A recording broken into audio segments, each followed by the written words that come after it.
tanda kutip cacat formil ya. Tapi itu Mahkamah Konstitusi kan menangguhkan putusan tersebut dengan ketentuan pemerintah bersama DPR untuk memperbaikinya. Enggak, gue balik lagi gini sih. Sebetulnya kan hukum itu diciptakan itu untuk menciptakan satu ketertiban umum dan untuk memberikan batasan-batasan dalam bernegara, sebetulnya gitu kan. Pasal demi pasalnya. Pasal demi pasalnya yang di-challenge atau yang diuji. Challenge itu diuji dia tadi. Bahasa Indonesia. Bahasa bule. 2 tahun untuk DPR bersama pemerintah memperbaiki. Iya. Gue juga nggak tahu tuh memperbaikinya gimana. Orang udah jadi undang-undangnya, apa yang mau diperbaikin lagi prosedur? Masa harus diulang lagi? Ya. Nah ini yang jadi bahan diskusi juga. Ya.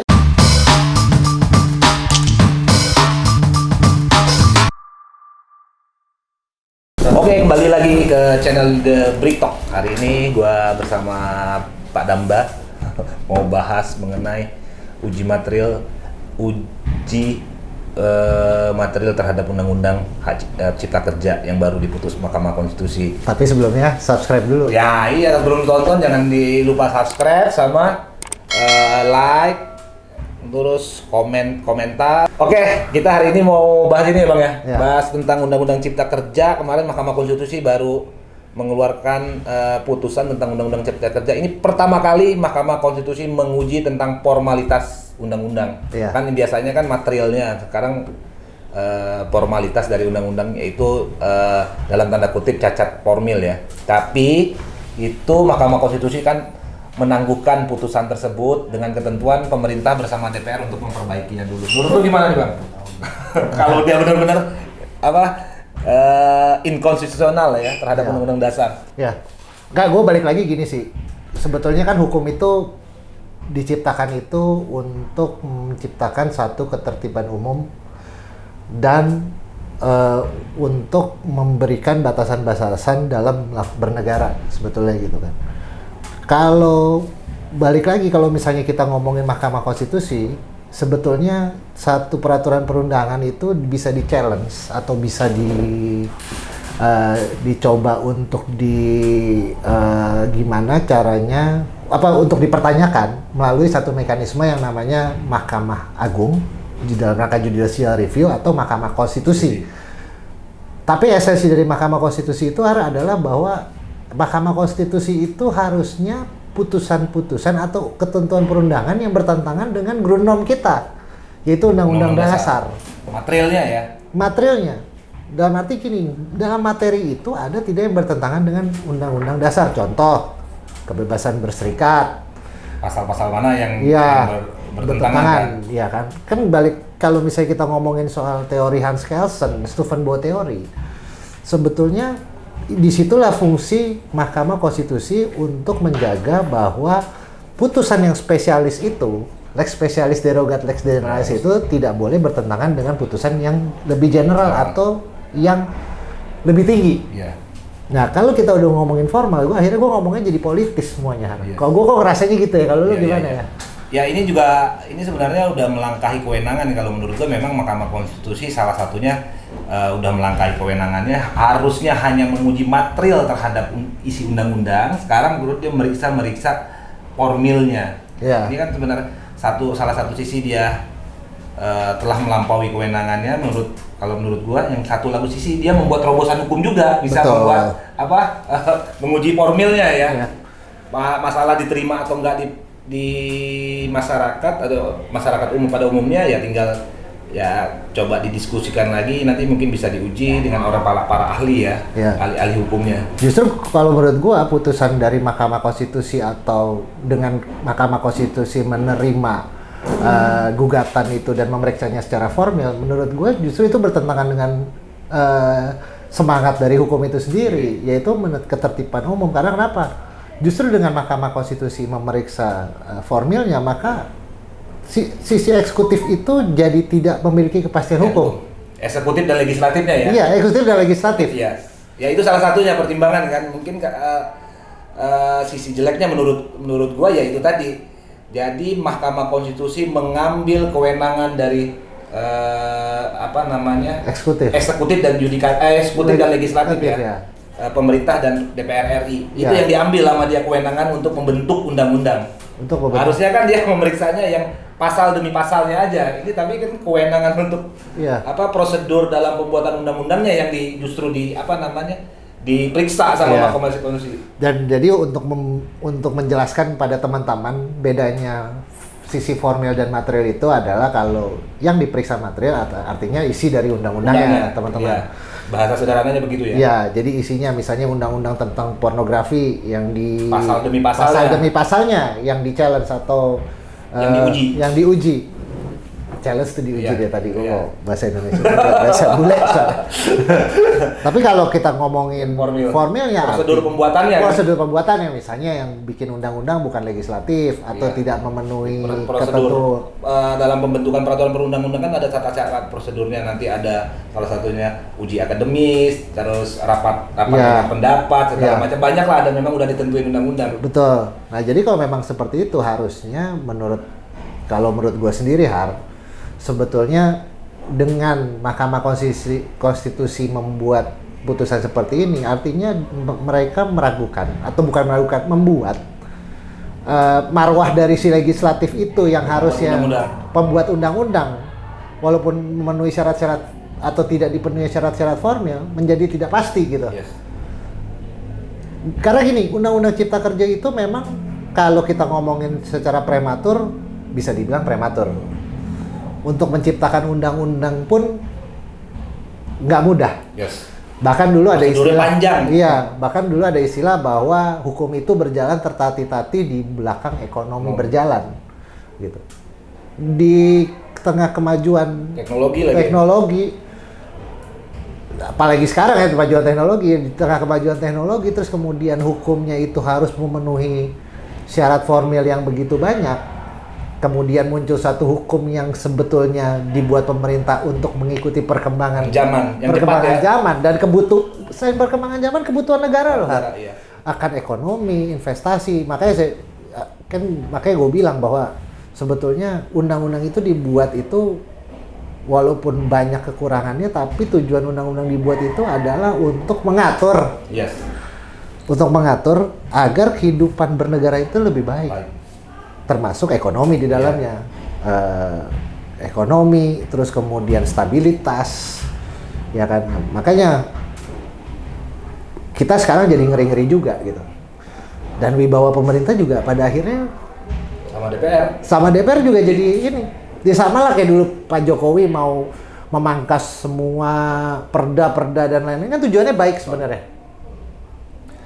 Tapi karena secara formil ini karena undang-undangnya juga udah menentukan begitu, prosedurnya bermacam-macam, jadi memang susah juga orang mau berinvestasi, mau buat usaha. Iya, membuat usaha juga bermasalah. Makanya kalau menurut saya sih sebetulnya hal-hal yang kayak gini, ya saya nggak tahu juga pertimbangannya si majelis.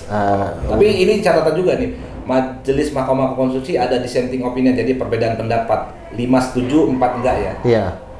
Untuk ini, jadi maksudnya di dalam Mahkamah Konstitusi sendiri sebelum memutus problematikanya banyak banget, berarti punya pertimbangan masing-masing ya. Ya kan, karena dalam kasus ini kan ini kasus yang benar-benar menguji undang-undang yang berlaku publik kan. Iya. Nggak kayak kita cuma akta jual beli. Berlakunya seluruh Indonesia, seluruh masyarakat Indonesia. Bukannya hanya sebatas akta jual beli ya, kalau misalnya ternyata formilnya nggak memenuhi, kan kalau akta jual beli di depan notaris itu kan nggak di depan notaris, artinya secara formil nggak cacat. Tapi kan ini sebetulnya yang mesti lebih dilihat adalah justru dampak dan pelaksanaannya ini udah memakan waktu, tenaga, bahkan uang loh. Banyak, iya. Nah ini yang jadi masalah kan mungkin, tapi ada catatan Mahkamah Konstitusi memberikan semacam grace period tentang putusannya ya. Biasa. Kalau bahasa istilahnya 2 tahun untuk DPR bersama pemerintah memperbaiki. Iya. Gue juga nggak tahu tuh memperbaikinya gimana. Orang udah jadi undang-undangnya, apa yang mau diperbaikin lagi prosedur? Masa harus diulang lagi? Ya. Nah ini yang jadi bahan diskusi juga. Enggak. Kalau dari gue permasalahannya tuh gitu. Maksudnya gini, ini hanya just formil atau banyak kepentingan di dalamnya. Yes. Ada kepentingan kubu A, kubu C, kubu B, kubu C, kuburan gitu. kalau misalnya ada kepentingan itu, sebetulnya wajar kenapa Mahkamah Konstitusi memberikan waktu. Sebenarnya apa? Jalan tengah, Yes. supaya kepentingan si A terakomodir, Diakomodir. kepentingan si B diakomodir, jalan tengahnya begini. Iya. Makanya dikasih keputusan pertama kali juga memberikan grace period untuk Iya. memperbaiki. Orang gimana mau diperbaiki, undang-undangnya udah ada, peraturan pelaksananya pun udah banyak terbit. Betul. Itu yang menjadi PR juga, mungkin pertimbangan Mahkamah Konstitusi juga kan. Makanya mungkin kalau misalnya JJ Rosso masih hidup mungkin sedih juga dia dengar. Karena kenapa? Yudikatif itu mesti independen loh. Yes. Lembaga peradilan itu independen. Makanya lembaga peradilan itu dipisahkan dari legislatif Dan maupun eksekutif, tidak di bawah pemerintah gitu. Ya kan kalau kayak gini artinya pemerintahnya satu tidak memiliki wibawa, Wah. DPR-nya juga dianggap ngaco, nggak bisa bikin undang-undang yang sebenarnya tugas utamanya bikin undang-undang. Iya. Walaupun ini sebenarnya usul pemerintah kan. Apa? Iya. Undang-undang Cipta Kerja. Iya, usul pemerintah kan? Tapi tetap prosesnya kan di DPR. Iya, prosesnya di DPR. Terus tiba-tiba yudikatifnya mempermasalahkan syarat formalnya. Iya. Jadi menurut saya sih sebenarnya sepanjang itu, ya balik, kalau misalnya kita di belajar hukum kan kita juga proses hukum itu bukan mencari menang atau kalah, benar atau salah, tapi mencari keadilan. Betul. Keadilan dan kepastian. Iya, keadilan dan kepastian. Tapi kalau gua sih melihatnya gini juga, ada sisi positifnya, memberikan peringatan juga kepada pemerintah dan DPR dalam membuat undang-undang ya sesuai dengan ketentuan lah ke depannya. Betul, ya. Itu betul. sisi positifnya bagi gua dari Iya, putusan Mahkamah iya, Konstitusi. itu iya, betul. Jadi nggak serampangan aja buat Iya, undang-undang itu. iya. Sebenarnya lebih banyak kalau di DPR kan karena lembaganya lembaga politik, kepentingannya banyak kepentingan politik Iya. dalam membuat undang-undang. Iya. Gitu. Dan memang tugas kita dari para sarjana hukum ini sebenarnya ya baik itu yang ada di DPR, jadi pejabat negara dan lain-lain, ya kan memiliki fungsi masing-masing. Ya tugas kita sebagai sarjana hukum ini sebenarnya jadi check and balance juga. Yes. Sebetulnya. Hari ini kita pertama kali Brikos Law ambil take di Brikos 2.0 Bintaro. Bintaro. Di sini kalau di sini bedanya sama Bintaro Brikos 1.0. Iya. Di sini ada gymnya ya. Ada gymnya. Iya. Dan di Ada sini basket, ada gym, ada kafe, semi kafe lah ya. Iya, dan di sini Nongkrong ya. untuk lapangan basketnya airflow-nya lebih bagus, Iya. lebih terang dan Sirkulasi udaranya memang Iya. ya, airflow tadi apa maksudnya bagus banget nih kalau bagus sini banget. enak. Dan yang paling penting lapangannya 8 lapis, jadi aman untuk kita yang tua-tua bermain basket. Oke. 8 lapis itu maksudnya apa tuh? Jadi layer vinilnya itu 8 lapisan. Oh, Jadi memang kebetulan Bang Jali bikin ini karena dia mau yang main basket itu dari sisi, kan kebanyakan kan komunitas kan cukup berumuran. iya. Nah, dikasih lapangan yang tebal supaya lututnya aman. Terus semi-semi acara kalau dibuat di sini juga bagus kan, lebih Iya. lebih enak lah daripada yang di Kalibata ya. Iya. Bisa nampung untuk 150 sampai 200 sekali ya. Untuk acara-acara Iya. kalau turnamen basket kan udah berapa kali kan turnamen Iya. acara basket di sini ya. Ya cuma mungkin PPKM belum bisa dulu kan ya. Iya, iya. Jadi terbatas. Oke Bang, next Bang. Dari putusan Mahkamah Konstitusi apa harapannya ke depannya? Harapannya kalau Dari Undang-Undang Cipta Kerja ya, khususnya dihubungkan Iya. dengan ini. kalau gue nggak terlalu worry, kalau gue merasa karena ini putusannya formal, Yes. kayaknya implementasi dari untuk menjalankan putusan itu juga formalitas juga. Iya, iya. Jadi kalau menurut kenapa gua nggak terlalu khawatir, gue yakin undang-undang tenaga kerja masih tetap dijalankan, PP-nya masih tetap, nggak ada yang berubah secara struktural. Yes. Cuma memang mungkin dari DPR dan pemerintah ada yang dirapihin formalnya lah. Yes. Gitu. Ya, ke depan ya DPR sama pemerintah kalau lagi membahas dan membuat merancang undang-undang ya lebih melibatkan pihak publik lah ya. Cuma gue titip pesan satu, untuk memenuhi syarat formil itu jangan backdate, nanti ketahuan. Materainya salah. Karena materai itu 2 tahun 3 tahun sekali ganti ya.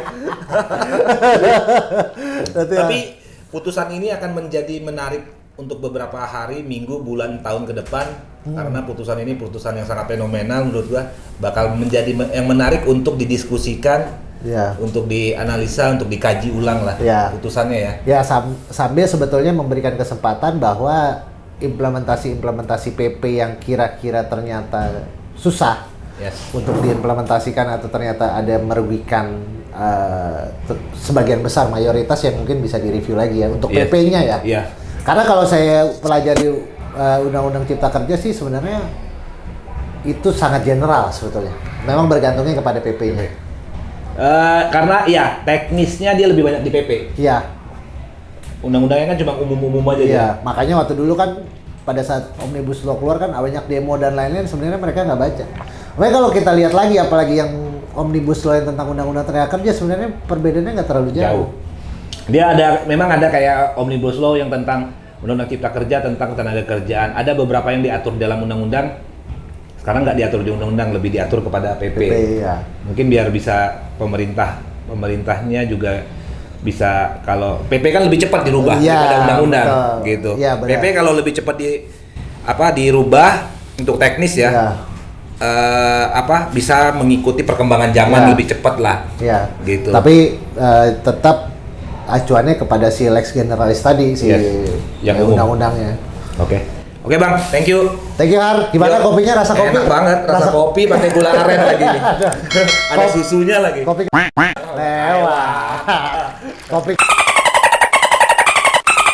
Kopi ani-ani. Lewat. Cabai-cabai nggak ada ya, kopi cabai? Kopi cabai-cabean lewat tidak. Oke. See you. Bye. Bye.